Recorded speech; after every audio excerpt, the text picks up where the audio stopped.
Jangan korbankan kedaulatan negara dan daya saing negara. Kenyataan yang MITI buat baru-baru ini membimbangkan. Seperti mana yang dilaporkan, seolah kita mahu memujuk Amerika dengan mengorbankan perolehan kerajaan, melonggarkan sektor halal, bertolak ansur dalam agenda Bumiputra. Ini yang dikatakan non-tarif barriers itu. Yang jerit-jerit ni pasal apa? Depan tu kan ada mikrofon. Kalau cakap slow-slow pun satu dewan boleh dengar. Oh, ini pasal non-tarif barriers ya. Malaysia sebenarnya memang bersedia untuk berunding tentang halangan bukan tarif ataupun non-tarif barrier.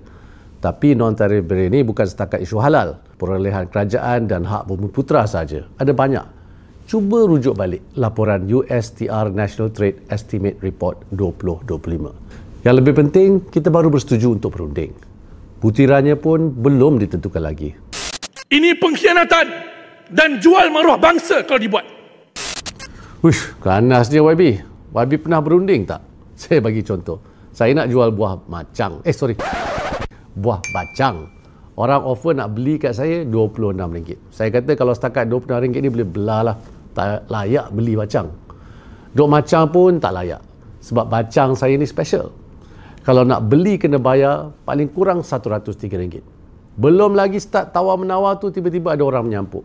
Kalau kamu jual buah ni RM26, kamu ni pengkhianat. Ya? Apa agaknya reaksi penjual tu? Kau ni gila ke?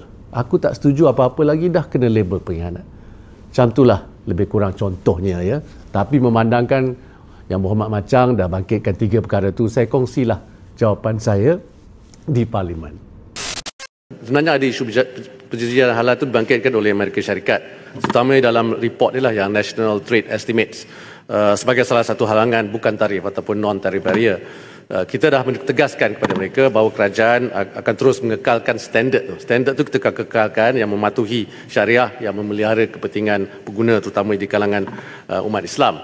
Walau bagaimanapun terdapat ruang penambahbaikan ya dari segi proses yang boleh dilaksanakan supaya ia lebih efisien dan tidak menjejaskan aliran perdagangan. Ini kita setujulah. Begitu juga dengan isu-isu non-tarif barrier mengenai procurement kerajaan, begitu juga dengan isu-isu hak-hak Bumiputra. Itu kita punya red line lah. Dan kita terang-terang maklumkan kepada mereka manakah isu yang kita tidak boleh pertimbangkan lah dalam isu non-tarif barrier. Kita ada sebut mengenai isu Bumiputra, kita ada isu procurement kerajaan juga dan beberapa isu lain lah. Tetapi pada masa yang sama ada juga isu-isu yang kita perlu beri pertimbangan. Contohnya halal tadi, kita mungkin kena lihat semula. Saya ringkaskan, kerajaan akan kekalkan standard halal, tetapi kita akan cuba tambah baik proses kelulusan agar ia lebih efisien. Yang kedua, tiada kompromi dalam isu perolehan kerajaan. Dan yang ketiga, tiada kompromi dalam isu hak Bumiputra. Dalam rundingan ini, kita tidak akan bersetuju kalau ia tidak menguntungkan negara kita. Saya harap jawapan ini cukup mudah untuk Yang Berhormat faham. Kalau perlukan penjelasan lanjut, saya boleh terangkan semula. Ya, tak perlulah kita jerit-jerit ya.